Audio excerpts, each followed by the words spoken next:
Halo semuanya, selamat datang kembali di sesi penjelasan kita.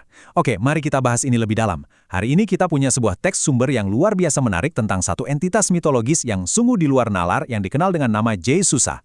Bayangin aja, ini bukan sembarang monster. Sosok ini benar-benar mendobrak semua batasan pemahaman kita tentang apa itu makhluk buas. Jadi, siapkan diri kalian, karena informasi yang bakal kita kupas hari ini sungguh mind-blowing. Coba pikirin deh, bisakah makhluk yang wujudnya sangat mengerikan berbicara dengan tingkat kefasihan tingkat tinggi? Biasanya kan kalau dengar kata monster atau makhluk buas, yang ada di kepala kita tuh suara raungan yang memekakan telinga, geraman liar, atau insting hewan yang nggak terkendali. Tapi justru disitulah letak paradoks utamanya. Realitas yang disajikan dari teks sumber kita benar-benar memutarbalikkan ekspektasi itu.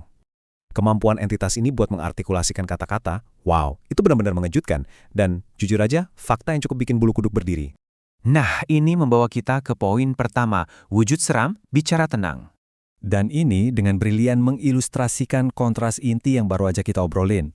Di satu sisi, teks ini dengan jelas mendeskripsikan wujud fisiknya yang aneh, menyeramkan, dan diselimuti bulu yang super lebat. Coba bayangin kengerian visualnya, sesuatu yang gelap, misterius, dan sama sekali nggak menyerupai hewan apapun yang kita tahu. Tapi di sisi lain, di balik wujud yang mengancam itu, dia punya kemampuan komunikasi langsung yang tenang dan sangat fasih. Cara dia merangkai kata sama sekali nggak terpengaruh oleh penampilannya yang buas. Bayangin aja, suara yang begitu tenang dan terstruktur keluar dari makhluk yang wujudnya sangat mengerikan. Gila kan? Fakta ini kedengarannya mungkin simple, tapi implikasinya masif banget loh. Makhluk ini mampu berkomunikasi secara langsung dengan manusia. Dia nggak cuma menggeram atau ngeluarin suara-suara purba tanpa arti. Jasasa punya kemampuan yang penuh perhitungan buat berinteraksi dengan umat manusia, persis di level intelektual kita sendiri. Dia bisa merespon lawan bicaranya dengan bahasa yang terstruktur sempurna. Ini nunjukin tingkat kesadaran diri, yang bikin entitas ini jauh lebih mengintimidasi daripada sekedar monster buas yang nggak berakal. Mari kita lanjut ke bagian selanjutnya, yaitu pertemuan Tamim Adari.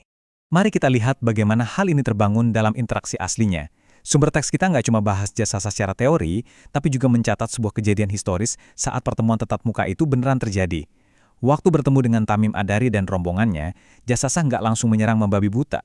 Nggak sama sekali. Langkah pertama, dia malah memulai percakapan dan secara formal memperkenalkan dirinya. Sangat sopan, tapi justru di situ horornya kan? Lalu di langkah kedua, dia ngasih instruksi spesifik ke rombongan manusia ini. Dan puncaknya, di langkah ketiga, dia mengarahkan mereka untuk menemui sosok lain, yaitu Dajjal. Interaksi ini rapi banget. Makhluk ini punya agenda yang sangat jelas dan menyampaikan pesannya dengan urutan yang super metodis. Poin dari langkah ketiga tadi membawa kita pada satu realitas yang cukup bikin kaget. Jasasa, pada hakikatnya, adalah seorang penunjuk jalan menuju sosok yang jauh lebih gelap. Fakta ini benar-benar memancing kita buat mikir keras. Kalau entitas yang sebegini mengerikan, berbulu lebat, super cerdas dan fasih berbicara ini aja cuma sekedar bawahan atau utusan, coba bayangin seberapa signifikan dan berbahayanya sosok Dajjal yang diarahkan itu. Jasasa ini seakan-akan cuma sistem peringatan awal buat umat manusia tentang sesuatu yang skalanya jauh lebih besar dan mengancam. Yang membawa kita ke bagian terakhir, dan mungkin yang paling bikin merinding, sang pengintai dunia. Disinilah kita menggeser fokus kita dari sekedar penampilannya. Nah, yang benar-benar menarik dari fakta ini adalah definisi dari perannya itu sendiri. Teks sumber dengan sangat jelas menyebut statusnya sebagai seorang pengintai. Dan ingat, seorang pengintai itu bukanlah entitas yang pasif. Itu adalah agen khusus yang ditugaskan buat mengamati, menganalisis, dan mengumpulkan intelijen penting. Jasasa beroperasi sebagai agen pengintaian yang sangat amat terkalkulasi. Wujud fisiknya yang aneh itu, jangan-jangan justru ngebantu dia buat bersembunyi di tempat-tempat ekstrim, sementara kecerdasannya memproses informasi layaknya seorang agen intelijen profesional. Jadi, poin krusialnya adalah, dia bertugas mengumpulkan informasi mengenai kondisi dunia. Ini adalah intisari dari pengakuan makhluk itu sendiri di dalam teks. Dia nggak cuma lagi mantau satu wilayah kecil, dia nggak cuma ngamatin satu komunitas doang. Dia secara spesifik ngumpulin data tentang kondisi dunia secara keseluruhan. Skala misinya ini masif banget, menyeluruh dan bersifat global. Fakta bahwa entitas misterius ini terus-terusan menyusun data tentang dunia kita secara aktif, jujur aja, adalah sebuah pemikiran yang pelan-pelan menyelinap dan menanamkan rasa kewaspadaan yang mendalam. Sebagai penutup sesi penjelasan kita kali ini, saya mau kalian merenungkan hal ini.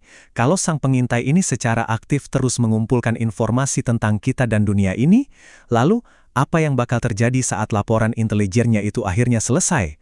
rencana besar apa yang bakal dieksekusi berdasarkan data-data tersebut. Materi kita hari ini seolah memaksa kita buat sadar kalau ternyata ada narasi yang jauh lebih besar dan kompleks yang sedang beroperasi di luar kehidupan sehari-hari kita. Teruslah berpikir kritis dan jangan pernah berhenti menggali informasi. Terima kasih sudah ikut membedah materi ini bareng saya, dan sampai jumpa di sesi penjelasan kita berikutnya.